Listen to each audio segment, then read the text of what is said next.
সবার আগে চলুন অতিরিক্ত করা বলতে ঠিক কি বোঝায় তা বোঝার চেষ্টা করি। নিশ্চয়ই যারা সীমা অতিরিক্ত করে আল্লাহ তাদের ভালোবাসেন না। কিন্তু আমরা সবাই জানি আল্লাহ আজ্জা ওয়া জাল্লা কোরআনে কাফির বা অকৃতজ্ঞদের নিন্দা করেছেন। আল্লাহ আজ্জা ওয়া জাল্লা তাদেরও সমালোচনা করেছেন যারা মুনাফিক এবং শিরকে লিপ্ত। কিন্তু কোরআনে ব্যাপকভাবে আলোচিত আরেকটি দল সম্পর্কে আমরা তেমন কোনো কথা বলি না, তারা হলো মুসরিফিন। প্রসঙ্গত আপনাদের অবগতির জন্য বলছি, সহজ কথায় মুসরিফিন হলো যারা সীমার অতিরিক্ত, প্রয়োজন অতিরিক্ত বা মাত্রাতিরিক্ত কিছু করে। ফেরাউনের জন্য এই পরিভাষাটি ব্যবহার করা হয়েছিল। কোরআনে বলা হয়েছে ওয়া আন্নাল মুসরিফিন হুম আসহাবুন নার, এবং সীমা লঙ্ঘনকারীরাই জাহান্নামী। তাই এটা আসলেই কঠিন একটা শব্দ। যারা অতিরিক্ত করে, মাত্রাতিরিক্ত করে, আর বেশি বা অতিরিক্ত করার বিভিন্ন পর্যায়ে রয়েছে। আল্লাহ তাআলা কোরআনে একজন নবীর উদ্ধৃতি দিয়েছেন যখন তিনি তার সম্প্রদায়কে উদ্দেশ্য করে বলছিলেন ওয়ালা তুতিউ আমরাল মুসরিফিন, এবং তোমরা সীমা লঙ্ঘনকারীদের নির্দেশের আনুগত্য করো না। সুতরাং দেখা যাচ্ছে সীমার অতিরিক্ত করা একটা ঘৃণিত খারাপ গুণ, আর বিষয়টা উপলব্ধি করা গুরুত্বপূর্ণ। আল্লাহ আজ্জা ওয়া জাল্লা আকাশের বর্ণনা দিতে গিয়ে বলেছেন আস-সামাআ রাফাআহা ওয়া ওয়াদাআল মিজান, অর্থাৎ তিনি আকাশকে সমুন্নত করেছেন আর তাতে তিনি পাল্লা স্থাপন করেছেন, ভারসাম্য স্থাপন করেছেন। মানে হলো পৃথিবী, চন্দ্র, সূর্য সব কিছু তার নির্দিষ্ট জায়গায় ভারসাম্যপূর্ণ উপায়ে স্থাপন করা হয়েছে। দিন রাতের সাথে ব্যালেন্স রক্ষা করে চলে। মহাকাশে যা কিছু আছে কুল্লুন ফি ফালাকি ইয়াসবাহুন, সবাই আপন আপন কক্ষপথে বিচরণ করে। এভাবেই আল্লাহ বিষয়সমূহ পছন্দ করেন। বিভিন্ন জিনিস একে অন্যের সাথে সঙ্গতি এবং ভারসাম্য বজায় রেখে চলুক। সূরা আর রহমানে আল্লাহ এই ব্যাপারটি বর্ণনা করার পর আরও যোগ করেন আল্লাহ তাতাগাউ ফিল মিজান, যাতে তোমরা ভারসাম্য লঙ্ঘন না করো, যাতে তোমরা ভারসাম্য রক্ষা করে চলো এবং কোনো কিছু সীমার অতিরিক্ত বা মাত্রাতিরিক্ত না করো। মহাকাশের সব কিছু ঠিক যেমন একটা ভারসাম্য এবং সমন্বয় বজায় রেখে চলছে, আমাদেরও সব কিছুতে ভারসাম্য বজায় রেখে চলা উচিত। আমাদের ব্যবসা বাণিজ্য, আমাদের চলাফেরা, চিন্তা পদ্ধতি সব কিছুতে ভারসাম্য রক্ষা করে চলা উচিত। সবার আগে চলুন অতিরিক্ত করা বলতে ঠিক কি বোঝায় তা বোঝার চেষ্টা করি। ইসরাফ শব্দের সাধারণ অর্থ হলো প্রয়োজনের অতিরিক্ত করা, মাত্রাতিরিক্ত করা। একটা উদাহরণ দিচ্ছি। রমজানের সময় ইফতার শুরু করার পূর্বে অনেকেই নিজের প্লেটে যত পারেন খাবার নিতে থাকেন। তখন মনে মনে ভাবেন এগুলো শেষ করা কোনো ব্যাপারই না, কিন্তু প্লেটের 25% খাবার শেষ করতেই আপনার পেট ভরে যায়। তাহলে দেখা যাচ্ছে আপনি যতটুকু খেতে পারবেন তার চেয়ে অনেক বেশি নিজের প্লেটে নিয়েছেন, কারণ আপনি ইসরাফে ভুগছেন। যা দরকার তার চাইতেও অনেক বেশি নিচ্ছেন, কারণ আপনার ক্ষুধার অনুভূতির ক্ষতিপূরণ করছেন। খাবারের ইসরাফ যেহেতু অনেক কমন, তাই আরেকটা উদাহরণ দিচ্ছি। যেমন ধরুন, মানুষ বিয়ে বা অন্য কোনো খাবার দাওয়াতে যায়, আর সেখানে হয়তো সারিবদ্ধভাবে সবাইকে খাবার সংগ্রহ করতে হয়, সবাইকে নিজ নিজ প্লেটে খাবার নিতে হয়। তো আপনার হয়তো মুরগির গোশত অনেক পছন্দের, তাই মুরগির গোশতের সামনে গিয়ে যত পারেন নিজের প্লেটে পুরতে থাকেন, কারণ পেছনে লম্বা লাইনের দিকে তাকিয়ে আশঙ্কা করেন যে পরের বার আসলে হয়তো আর পাবেন না। তাই এত বেশি পরিমাণে নিজের প্লেটে নেন, মনে হয় যেন এটা দিয়ে একটা রেস্টুরেন্ট খুলতে পারবেন। আপনি এমনটা করেন কারণ আপনি তখন ইসরাফে ভুগছেন। আপনি সবটা খেতে পারবেন না, তবুও অনেক বেশি আপনার প্লেটে নিয়েছেন। ইসরাফ শুধু প্লেটে অতিরিক্ত খাবার নেয়ার নামই নয়, বরং বেশি খাওয়াটাও ইসরাফ। আপনার পেট ইতিমধ্যেই ভরে গেছে, আপনি তবুও খাচ্ছেন। আপনি সারাক্ষণ কিছু না কিছু চাবাচ্ছেন, শুধু ভোগের উপরে আছেন। খাবারের ক্ষেত্রে আপনার যেটা খাওয়া উচিত নয় সেটা অনেক বেশি পরিমাণে ভক্ষণ করাটাও ইসরাফ। হ্যাঁ, শরীর ঠিকভাবে কাজ করার জন্য চিনি দরকার, শর্করা দরকার, কিন্তু সব কিছু একটা সহনীয় মাত্রায় থাকতে হবে। এখন আপনি যদি সারাক্ষণ চকলেট বা মিষ্টি জাতীয় খাবার খেতে থাকেন, ঠিক প্রকৃতিতে যেমন ভারসাম্য রয়েছে, ঠিক তেমনি আপনি যদি খাবারের ভারসাম্য বিনষ্ট করেন, একটার চেয়ে অন্যটা বেশি পরিমাণে খান, আপনার শরীরে এর বিরূপ প্রতিক্রিয়া দেখা দিবে। এই প্রতিক্রিয়া হয়তো এখন দেখা যাচ্ছে না, কিন্তু 1 দশক পরে হার্টের সমস্যা, ডায়াবেটিসের জন্য ডাক্তারের শরণাপন্ন হতে হচ্ছে, কারণ আপনি ইসরাফে ভুগছিলেন। তাহলে দেখা যাচ্ছে ইসরাফ একজন মানুষের জীবনে বহু খারাপ পরিণতি নিয়ে আসে। আমি খাবারের উদাহরণ দিয়ে শুরু করেছি, কিন্তু ইসরাফ খরচ করার ক্ষেত্রেও হতে পারে। আপনি মার্কেটে গিয়েছেন একটা ব্যাগ কিনতে, কিন্তু নিয়ে এসেছেন 3টি ব্যাগ, কারণ 3টা ব্যাগের কালারই খুব সুন্দর। অথবা দোকানে গিয়েছেন শুধু ডিম কেনার জন্য, কিন্তু বাজার শেষে দেখেন $200 খরচ করে ফেলেছেন, কারণ যা সামনে পড়েছে সব ঝুড়িতে পড়েছেন। এটাও ইসরাফ। আপনার দরকার ছিল না, কিন্তু ভেবেছেন এখন দরকার নেই, পরে হয়তো লাগবে। ওইটা দরকার হতে পারে, এটা দরকার হতে পারে। এভাবে নিজেকে বুঝিয়েছেন আপনার এগুলো দরকার। এই কারণে কিছু মানুষ জিনিসপত্র অতিরিক্ত জমানোর সমস্যায় ভোগেন। তাদের এত জামা কাপড় যে ওয়ারড্রোবে জায়গা হয় না। তাদের আলমারি 1987 সাল থেকে জমানো কাপড়ে পূর্ণ হয়ে আছে। মানুষ এভাবে অপ্রয়োজনীয় জিনিসপত্র সংগ্রহ করে রাখে, যেটা আসলে সে ব্যবহার করে না, কাজে লাগায় না। এটাও এক ধরনের ইসরাফ। আপনি বাসায় গেলে নিজেই বলতে পারবেন জিনিসপত্র জমিয়ে রাখার সমস্যায় ভুগছেন কিনা। যদি দেখেন এখানে সেখানে ছোটখাটো জিনিসপত্র পড়ে আছে, বুঝতে পারছেন না কোথায় রাখবেন, জানেনও না এটা আসলে কোন কাজে লাগে, মনে মনে ভাবেন এটা আসলে কি কাজে লাগে, এরকম যদি অনেক থাকে, সম্ভবত আপনি ইসরাফে ভুগছেন। তো জমিয়ে রাখা আর অতিরিক্ত চাওয়া একজন মানুষের জীবনে সত্যিকারের সমস্যা হিসেবে দেখা দিতে পারে। খাওয়া এবং জমিয়ে রাখার অভ্যাস ছাড়াও ইসরাফ হতে পারে বিনোদনের ক্ষেত্রে। সবারই মাঝে মাঝে একটু রিল্যাক্স দরকার পড়ে। সোশ্যাল মিডিয়ায় কিছু একটা দেখা, কোথাও ঘুরতে যাওয়া বা কিছুক্ষণ খেলাধুলা করার মাধ্যমে একটু বিরতি নিতে পারেন, এটা সমস্যা না। কিন্তু কিছু কিছু মানুষের জন্য তার গোটা জীবনটাই যেন একটা বিরতি। ঘুম থেকে উঠেই বিনোদন করা শুরু করে, ঘুমোতে যাওয়ার সময়ও বিনোদন করে, একটার পর একটা জিনিস ক্লিক করতে থাকে, এভাবে ঘন্টার পর ঘন্টা পার হয়ে যায়। এটাও এক ধরনের ইসরাফ। কারোর সাথে বসবাস করা ঠিক আছে, কিন্তু হোয়াটসঅ্যাপে যদি আপনার বসবাস হয়ে থাকে তাহলে সেটা তো সমস্যা। সুতরাং সব কিছুর একটা ভারসাম্য যেমন আছে, ঠিক তেমনি অতিরিক্ত করে ফেলার ঝুঁকিও আছে। আর কোনো কিছুতে অতিরিক্ত ডুবে থাকা আসলেই সমস্যাজনক। আল্লাহ আযজা ওয়া জাল্লা এক জায়গায় সবচেয়ে কম ধমকের সুরে বলছেন, ইন্নাল্লাহা লা ইউহিব্বুল মুসরিফিন, নিশ্চয়ই যারা সীমা অতিরিক্ত করে আল্লাহ তাদের ভালোবাসেন না। কিন্তু ইসরাফ বিষয়ক যে আয়াতটি আমি আপনাদের সাথে শেয়ার করতে চাই, সূরা ইউনুসের আয়াত, আমি খুতবার শুরুতে আয়াতটি তেলাওয়াত করেছিলাম। বক্তব্য চলাকালে অন্যান্য ইসরাফ সম্পর্কেও আলোকপাত করব ইনশাআল্লাহ। এখানে যে ব্যাপারটি তিনি তুলে ধরেছেন তা কোরআনের আরও কিছু জায়গাতেও আলোচনা করা হয়েছে। তিনি বলছেন, মানুষ যখন কঠিন কোনো পরিস্থিতিতে পড়ে যায়, সেটা অর্থনৈতিক কোনো সমস্যা হতে পারে, স্বাস্থ্যগত কোনো সমস্যা হতে পারে, পারিবারিক কোনো সমস্যা হতে পারে, ধর্মীয় সংকট হতে পারে, যে কোনো ধরনের সংকটই হোক না কেন, যা মানুষের উপর পতিত হয়, দাআনা লিজানবিহি আও কাঈদান আও কাঈমান, তখন সে আল্লাহকে ডাকতে থাকে, ইয়া আল্লাহ, আমাকে এই পরিস্থিতি থেকে বাঁচিয়ে দিন, একমাত্র আপনিই আমাকে এখন বাঁচাতে পারেন, আমি সব উপায়ে চেষ্টা করেছি, আমাকে সাহায্য করার কেউ নেই একমাত্র আপনি ছাড়া। যে ব্যক্তি দাঁড়িয়ে বসে শয়নে আল্লাহকে ডাকতে থাকে, ইয়া আল্লাহ, আমার এই সমস্যাটা দূর করে দিন, আমাকে সাহায্য করুন, আমাকে সাহায্য করুন, আমাকে সাহায্য করুন, তখন সে বেপরোয়া হয়ে আল্লাহকে ডাকতে থাকে। ফালাম্মা কাশাফনা আনহু দুররাহ, তারপর যখন আমি তার সেই কষ্ট দূর করে দেই, মাররান কাআল্লাম ইয়াদউনা, তখন সে এমনভাবে চলতে থাকে মনে হয় যেন তাকে কোনো দুঃখ কষ্ট স্পর্শ করার কারণে সে আমাকে ডাকেইনি। তাহলে দেখা যাচ্ছে যখন আপনি কোনো সমস্যায় পতিত হন তখন বেপরোয়া হয়ে আল্লাহকে ডাকতে থাকেন, কিন্তু আল্লাহ তাআলা যখন সমস্যাটি সমাধান করে দেন তখন পূর্বাবস্থায় ফিরে যান। তখন আমরা এমন আচরণ করি মনে হয় যেন আমরা আল্লাহর নিকট কোনো প্রার্থনা করিনি, আমাদের চোখ থেকে অশ্রু নির্গত হয়নি, কিন্তু আমরা ঠিকই তখন কেঁদেছিলাম। আর এখন আমাদের কষ্ট দূর করে দেওয়ার পর আমরা আল্লাহকে ভুলে গিয়েছি, নিজের মতো করে জীবনে চলা শুরু করেছি। আপনাদের মনে প্রশ্ন আসতে পারে যে এর সাথে তাহলে ইসরাফের সম্পর্ক কি? মনে হচ্ছে এর সাথে ইসরাফের কোনো সম্পর্ক নেই, কিন্তু আল্লাহ যেভাবে এই আয়াতের সমাপ্তি টেনেছেন তার সাথে এর সম্পর্ক রয়েছে। কাযালিকা যুয়্যিনা লিল মুসরিফিনা মা কানু ইয়ামালুন, এভাবেই যারা সীমার অতিরিক্ত করে তাদের জন্য তাদের কাজকর্মগুলোকে চাকচিক্যময় বানিয়ে দেওয়া হয়েছে। এই আয়াতটি আমাদের জীবনের খুবই গোপন একটা বিষয় সম্পর্কে জানান দিচ্ছে। আপনি যদি অমিতব্যয়িতার জিন্দেগি যাপন করেন, সেটা টাকার ক্ষেত্রে হতে পারে, এমন কাজে টাকা ব্যয় করা যেখানে ব্যয় করা উচিত নয়, মাত্রাতিরিক্ত বিনোদন যা সম্পর্কে একটু আগে বলেছি, অতিরিক্ত সামাজিকতা, অর্থাৎ আপনি সব সময় কারো না কারোর সাথে আড্ডা দিয়ে থাকেন, সব সময় বাইরে ঘুরতে যান, বন্ধুদের সাথে মৌজমাস্তি করতে থাকেন, সব সময় মানুষের সাথে কথা বলে সময় কাটান, ফলে ইবাদত করার যথেষ্ট সময় পান না। আপনি যাই করেন না কেন মাত্রাতিরিক্ত করেন। আপনার জীবনযাপন পদ্ধতি যদি এরকম হয়ে থাকে তাহলে সব সময় বিভিন্ন রকমের সমস্যায় পতিত হবেন, আপনার উপর বিভিন্ন কষ্ট আপতিত হবে। আপনারা যেহেতু পুরুষ, তাই পুরুষদের নিয়ে একটা উদাহরণ দেই। একজন পুরুষ হিসেবে আপনার উপর বিভিন্ন রকমের দায় দায়িত্ব আছে।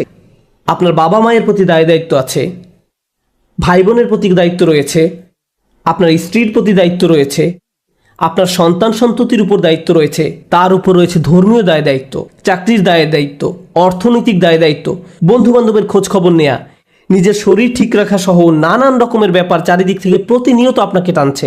এখন কেউ যদি সিদ্ধান্ত নেয় যে সে সব কিছু ভুলে শুধু তার স্বাস্থ্যের উন্নতি নিয়ে পড়ে থাকবে, পাল্লাটা এখন একদিকে নামিয়ে দিয়েছে।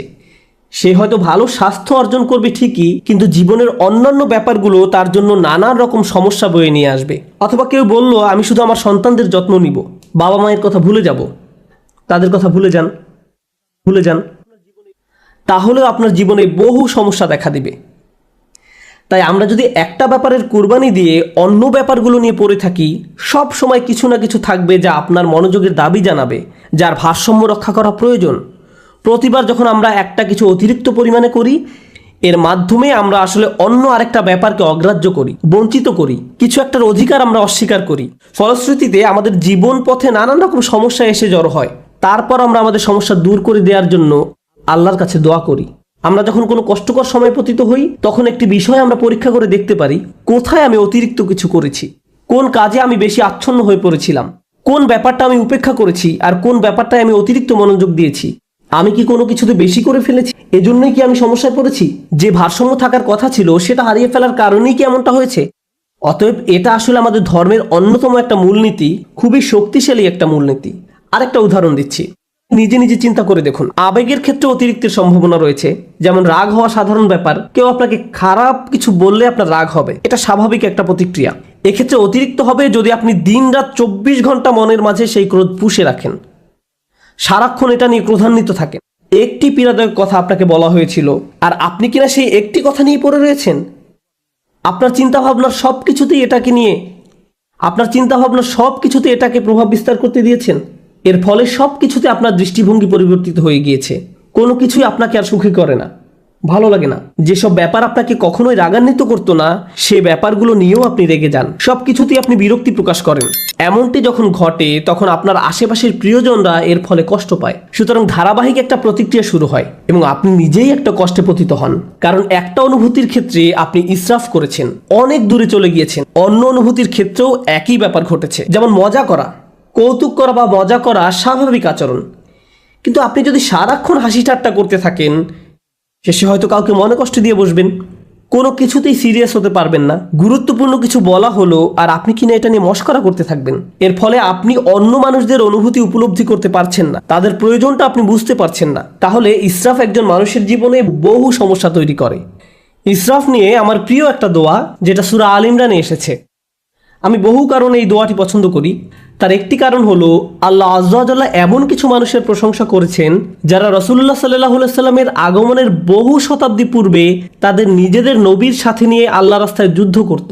সেই মানুষদের নিজেদের নবী ছিল এবং তাদেরকে আল্লাহ রাস্তায় জীবন বিলাতে আহ্বান জানানো হতো। যুদ্ধে যাওয়ার পূর্বে তারা এই দোয়াটি করত, وما كان قولهم إلا أن قالوا রব্বানা ইগফির লানা যুনুবানা ওয়া ইসরাফানা ফি আমরিনা ওয়া সাব্বিত আকদামানা ওয়ানসুরনা আলাল কওমিল কাফিরিন। চারটা বিষয় চেয়ে তারা আল্লাহর নিকট দোয়া করত হাজার হাজার বছর পূর্বে। আল্লাহ দেখলেন এই দোয়াটি এতটাই কালোত্তীর্ণ এবং মূল্যবান যে তিনি দোয়াটিকে কোরআনের অংশ করে দিলেন। প্রথমত আল্লাহর রাস্তায় যুদ্ধ করা এই মানুষগুলো বলতো, হে আল্লাহ, আমাদের পাপগুলো ক্ষমা করে দিন। রব্বানা ইগফির লানা যুনুবানা, রব্বানা ইগফির লানা যুনুবানা, আমাদের ভুলগুলো, আমাদের লজ্জাজনক কাজগুলো ঢেকে দিন। দ্বিতীয়ত ওয়া ইসরাফানা ফি আমরিনা, এবং বিভিন্ন কাজে কর্মে আমাদের যে বাড়াবাড়িগুলো রয়েছে তাও ঢেকে দিন। জীবনের বিভিন্ন ক্ষেত্রে প্রতিটি সিদ্ধান্ত নেওয়ার সময় যে বাড়াবাড়িগুলো করেছি, সীমার অতিরিক্ত যা কিছু করেছি, সেগুলো মাফ করে দিন। তাহলে তারা তাদের পাপগুলোকে একটা সমস্যা হিসেবে দেখলেন এবং কাজে বাড়াবাড়িগুলোকে আরেকটা সমস্যা হিসেবে দেখলেন। জানেন, দিন পালন করার ক্ষেত্রে অতিরিক্ত করার সমস্যা দেখা দিতে পারে। কোরআন আমাদেরকে বলছে, লা তাগলু ফি দীনিকুম, তোমরা দিনের ব্যাপারে বাড়াবাড়ি করো না। দিন পালনের ক্ষেত্রে কিভাবে বাড়াবাড়ি হয়? যেমন একজন বলল, আমি কোরআন শিখতে চাই। আমি বললাম, চমৎকার, খুবই খুশি যে তুমি কোরআন শিখতে চাইছো। সে বলল, না, আমি দিনরাত 24 ঘন্টা কোরআন পড়তে চাই। আমি বললাম, একটু থামো, তোমার ফ্যামিলি আছে, তাদের প্রতি তোমার দায়িত্ব কর্তব্য রয়েছে, তোমার চাকরি আছে, তোমাকে তোমার ছেলে মেয়েদের দেখাশোনা করতে হবে, তোমার স্বামী বা স্ত্রীর জন্য সময় ব্যয় করতে হবে। না না, আমি শুধু আল্লাহর কালাম শিখতে চাই, আল্লাহর কালাম আমার জন্য যথেষ্ট, আল্লাহ তাদের দেখাশোনা করবে। আমি বললাম, যে বইটা তুমি সারাদিন পড়ছো সেটাই তোমাকে এই দায় দায়িত্বগুলো পালন করার কথা বলছে। এভাবেও ইসরাফ ঘটে। একবার একদল বোনের সাথে আমার সাক্ষাৎ হয় যারা কোরআন অধ্যয়নে প্রচুর সময় ব্যয় করতেন। তারা দিনে হয়তো 16-17 ঘন্টা সময় ব্যয় করতেন কোরআন অধ্যয়নে। সে সময় দারুণ একটা ব্যাপার ঘটে। আমি তাদের উদ্দেশ্যে বক্তব্য দেওয়ার পূর্বে তাদের গ্রুপের একজনের মেয়ে এসে আমার সাথে দেখা করে। সে বলে, আপনি এখন এই গ্রুপের উদ্দেশ্যে বক্তব্য দিবেন? আমার আম্মুও এই দলের সদস্য, আপনি কি একটু তাদের থামতে বলবেন? আমি বললাম, কি? সে বলল, কারণ আমি আমার আম্মুকে খুব মিস করি, তার সাথে আমার খুবই কম দেখা হয়। তিনি সব সময় পড়ালেখা করেন, বাসায় থাকলেও তার কানে হেডফোন থাকে এবং বলেন, আমাকে ডিস্টার্ব করো না। তিনি কোরআনের শব্দ পড়ায়, ব্যাখ্যা পড়ায় সব সময় ব্যস্ত থাকেন। আমি আশা করছি আপনি এই ব্যাপারে তাকে কিছু বলবেন। জানেন সবচেয়ে ভয়ঙ্কর ব্যাপার কি ছিল? সে আরও বলেছিল, আমার মায়ের কারণে আমার এখন আর কোরআন পড়ার কোনো আগ্রহ নেই। তারপর আমি যখন তাদের সামনে কথা বলতে গেলাম, আমি এই মেয়েটি সম্পর্কে কিছুই বললাম না। আমি বললাম, চলুন আজকে সবাই মিলে কিছু আয়াত অধ্যয়ন করি। তারপর আমরা কয়েকটি আয়াত পড়লাম। তার মাঝে কয়েকটি আয়াত ছিল, ওয়া ইলাস সামাই কাইফা রুফিআত ওয়া ইলাল জিবালি কাইফা নুসিবাত, এবং আকাশের দিকে কি লক্ষ্য করে দেখো না কিভাবে সেটা উঁচু করা হয়েছে, আর পাহাড়ের দিকে কি দেখো না কিভাবে তা স্থাপন করা হয়েছে। তারপর আমি জিজ্ঞেস করলাম, আপনাদের কে কে এই আয়াতগুলো অধ্যয়ন করেছেন? সবাই হাত তুলল। তারপর বললাম, আপনাদের কে কে পাহাড় পর্বত দেখেছেন? আপনাদের কে কে রাতের আকাশে তারা দেখেন? এমনটা করেছেন কখনো? তারা বলল, না না, আমাদের তো কোরআন পড়তে হবে। কিন্তু সেই কোরআনই তো আপনাদেরকে এসব করতে বলছে। কিন্তু কোরআনেই আফালাম ইয়াসিরু ফিল আরদ, তারা কি জমিনে ভ্রমণ করেনি? তারা কি আল্লাহ সুন্দর সৃষ্টি দেখেনি? আপনারা এই সম্পর্কে পড়তে চান কিন্তু কাজটি করতে চান না। অথচ আল্লাহ বলছেন বাহিরের পৃথিবী দেখার জন্য। অন্য কথা, এমনকি ধর্মীয় কাজে অতিরিক্ত করার সম্ভাবনা থাকে। এটা পরিহাসের ব্যাপার যে মানুষ কোরআন পড়ছে আবার একই সময় কোরআনের নির্দেশনাকে উপেক্ষা করছে। এমনটাও ঘটতে পারে। ইসরাফ আমাদের আবেগের বেলায় ঘটতে পারে। আমি সক্রিয় আবেগ, রাগের ব্যাপারে আগে কথা বলেছিলাম। ইসরাফ কিন্তু নিষ্ক্রিয় আবেগ, যেমন চুপ থাকার ক্ষেত্রেও ঘটতে পারে। যেমন ধরুন, কেউ হয়তো আপনার প্রতি বা আপনার পরিবারের কারো প্রতি অন্যায় করেছে, তখন আপনি ভাবলেন আমার ধৈর্য ধারণ করা উচিত, চুপ থাকা উচিত। এখন আপনার এই চুপ থাকার কারণে অন্যায়কারী একটার পর একটা অন্যায় করেই যাচ্ছে। আপনি ভাবছেন আমার ধৈর্যের পরীক্ষা হচ্ছে, আমাকে আরো বেশি চুপ থাকতে হবে। আপনার এই চুপ থাকার কারণে অন্যায় করার পরিমাণ এখন আরো 10 গুণ বৃদ্ধি পেয়েছে। আপনি এখানে ইসরাফ করেছেন। আপনার চিৎকার চেঁচামেচি করার দরকার নেই, আবার ব্যাপারটা নিয়ে অজ্ঞ থাকারও কথা নয়। আপনার তো অন্তত পক্ষে সত্যটা মুখ দিয়ে বলার দরকার ছিল, কালোকে কালো বলার দরকার ছিল, যা সত্যি তা বলা উচিত ছিল। ওয়াতাওয়াসাউ বিল হক বলতে তো এটাই বোঝায় তারা একে অন্যকে সত্যের উপদেশ দেয়। বিষয়টা যেমন তাকে তেমনই বলা উচিত ছিল। যদি অন্যায় হয়ে থাকে, অন্যায় বলতে হবে, সরি মা, এটা ঠিক নয়, সরি বাবা, এটা ভুল, সরি আমার স্বামী বা স্ত্রী, তুমি ঠিক কাজ করনি। অন্যায় করলে বলতে হবে। আপনি যদি এই কাজটি না করেন, তাহলে আপনি নিজের বিরুদ্ধে ইসরাফ করলেন বা অন্য কারো বিরুদ্ধে করলেন। তাহলে দেখা যাচ্ছে স্থান, কাল, পাত্র ভেদে ইসরাফ বিভিন্নভাবে প্রকাশ পেতে পারে। আমি আপনাদের সকল ক্ষেত্রের উদাহরণ দিতে পারবো না। আপনাকে আপনার নিজের জীবনের দিকে সতর্ক দৃষ্টি ফেলতে হবে। কোথায় আমি অনেক বেশি করছি আর কোথায় আমি যথেষ্ট পরিমাণ করছি না, কোন জায়গা থেকে আমি ফোকাস কমিয়ে ফেলেছি। এমনকি ভালোবাসার ক্ষেত্রেও ইসরাফ ঘটতে পারে। আপনি কাউকে নিয়ে অতিরিক্ত মাত্রায় আচ্ছন্ন হয়ে পড়েন, অতিরিক্ত পরিমাণ ডুবে থাকেন। মা তার সন্তানের প্রতি মাত্রাতিরিক্ত আসক্ত হয়ে পড়ে। সব সময় সে তার ছেলের চিন্তায় মশগুল থাকে। কি করছে এখন, কি খেয়েছো, ভালোভাবে ঘুমিয়েছো, তুমি কি এখনো অফিসে, বাসায় আসবে কখন, বাসায় আসছো না কেন। সারাক্ষণ ছেলের চিন্তা তাকে ব্যস্ত করে রাখে। কোনো মা যদি এমনটা করে, তাহলে সে তার স্বামীর প্রতি কর্তব্য পালন করতে পারবে না। তাহলে সালাতে যেভাবে তার মনোযোগ রাখার কথা ছিল রাখতে পারবে না। তাহলে সে তার নিজের স্বাস্থ্যের যত্ন নেওয়ারও সময় পাবে না। এক্ষেত্রেও আমরা একই পরিণতি দেখতে পাচ্ছি। আপনি যখন একদিকে মাত্রাতিরিক্ত মনোযোগ দিবেন, তখন অন্য দিকগুলোর ভারসাম্য নষ্ট হবে। আর এই ভারসাম্য ঠিক রাখা সহজ ব্যাপার নয়। এজন্যই এই দোয়ার কথাগুলো আসলেই তাৎপর্যপূর্ণ। প্রথমে আমরা আল্লাহর কাছে আমাদের গুনাহ মাফের জন্য দোয়া করছি, তারপর আমরা দোয়া করছি আমাদের কাজকর্মে বাড়াবাড়িগুলো ঢেকে দেওয়ার জন্য। অন্য কথায়, যখনই আপনি কোনো কিছু মাত্রাতিরিক্ত করে ফেলছেন, নিশ্চয়ই এর ফলে অন্য কিছুর ভারসাম্য বিনষ্ট হয়ে গিয়েছে। ওয়াসাব্বিত আকদামানা, আমাদেরকে দৃঢ় পদ রাখুন, আমাদেরকে অবিচল রাখুন। সাব্বিত আকদামানা, পা সুদৃঢ় করুন। আমরা এখান থেকে কি শিখছি? ইসরাফ কি করে? ইসরাফ আপনার জীবনের ভারসাম্য নষ্ট করে ফেলে।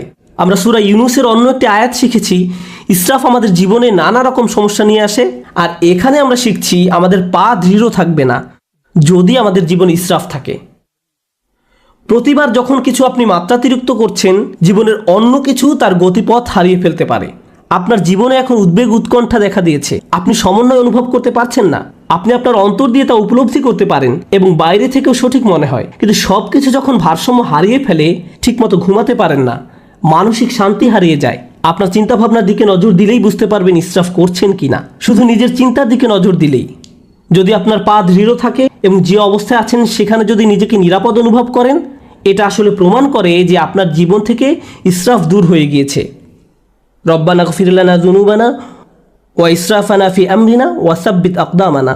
সবশেষ যেহেতু আপনি আপনার জায়গায় অবিচল আছেন, এজন্য অনসুরনা আলাল কওমিল কাফিরিন, আমাদেরকে কাফেরদের মোকাবেলায় সাহায্য করুন। আল্লাহ মানুষদের প্রার্থনার কথাগুলো বর্ণনা করেছেন। যুদ্ধে যাওয়ার পূর্বে আমাদেরকে শক্তিশালী করে তুলুন। এখানে কিভাবে আপনি শক্তিশালী হয়ে উঠবেন? সবার আগে আল্লাহ আপনাকে ক্ষমা করে দিবেন, তারপর আপনাকে অতিরিক্তের ক্ষতি থেকে বাঁচিয়ে দিবেন। ফলশ্রুতিতে আপনি শক্তিশালী হয়ে উঠবেন, আর তাই এখন আপনি শত্রু মোকাবেলা করার জন্য প্রস্তুত। অনসুরনা আলাল কওমিল কাফিরিন। এভাবে গভীর দৃষ্টিকোণ থেকে চিন্তা করলে আমরা বুঝতে পারবো কিভাবে আমাদের জীবনে ব্যালেন্স রক্ষা করব, কিভাবে আমাদের জীবনে ভারসাম্য ফিরিয়ে আনবো। আল্লাহ আজ্জা ওয়া জাল্লা ইসরাফ সম্পর্কে জিজ্ঞাসা করবেন। আপনাদের কেউ কেউ নিজের ছেলে মেয়েদের ভালোবাসার ক্ষেত্রেও ইসরাফ করেন। আপনি একজনের চেয়ে অন্যজনের প্রতি বেশি ভালোবাসা দেখান। এমনকি আপনি যদি খারাপ ব্যবহার নাও করেন, একজন কাছে আসলে তাকে আদর করে জড়িয়ে ধরেন, চুমু খান, আর অন্যজন কাছে আসলে তাকে দূর থেকে আসসালামু আলাইকুম, তাকে কাছে টেনে নেন না। আপনি তার সাথে খারাপ আচরণ করেননি, কিন্তু তবু এটি ইসরাফ। প্রতিক্রিয়া দেখানোর ক্ষেত্রেও ইসরাফ হতে পারে। একজন বিস্কুট খেলে আপনি তাকে ধমক দিয়ে বলেন, হেই তোমাকে না বিস্কুট খেতে নিষেধ করেছিলাম, আর অন্যজন খেলে তাকে আদর করে বলেন, ও তুমি কেন বিস্কুট খেয়েছো। এখানেও কিছুটা ইসরাফ হয়ে যাচ্ছে। আপনার এমন আচরণ ভবিষ্যতে দুইজনের মাঝে সমস্যা তৈরি করবে। সে আপনার প্রতি ক্রুদ্ধ হবে না, সে রাগ দেখাবে তার ভাইয়ের প্রতি। তারপর আপনি ভাবেন তারা এভাবে মারামারি করে কেন? তারা পরস্পর মারামারি করছে আপনার ইসরাফের কারণে।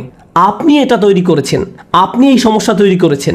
সুতরাং আমি এবং আপনি যেভাবে চলাফেরা করি, যেভাবে মানুষের সাথে আচার ব্যবহার করি, অন্যদের সাথে আবেগের দিক থেকে যেভাবে আচরণ করি, আমাদের মনের অবস্থা কেমন থাকে, এই সবগুলো বিষয় পুনরায় পরীক্ষা করে দেখতে হবে, যেন আমরা ইসরাফ করা মানুষে পরিণত না হই। কারণ আল্লাহ সুবহানাহু ওয়া তাআলা ইসরাফ করা মানুষদেরকে ভালোবাসেন না।